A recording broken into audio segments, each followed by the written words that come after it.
hvis du vil starte med at sige, hvad du hedder og hvor du kommer. Jeg hedder Louisa Schønemann, og jeg kommer fra kommunalbestyrelsen, hvor jeg er valgt ind for De Radikale.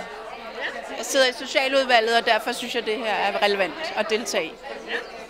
Og hvilke tanker har du så gjort dig om inklusion eller fællesskab af at være med her i dag? Jamen, altså, jeg vil starte med at sige, at jeg er blevet meget overrasket over i dag. Altså, det passer meget godt med det der med at være lidt usikker, fordi det er fuldstændig andet indhold, end jeg havde regnet med.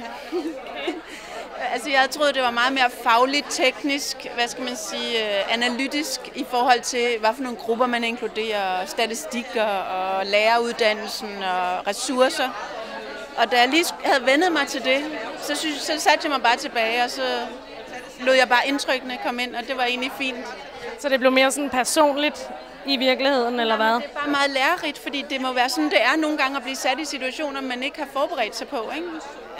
Og det var meget, meget anderledes, end jeg havde regnet med på godt og ondt. Tak.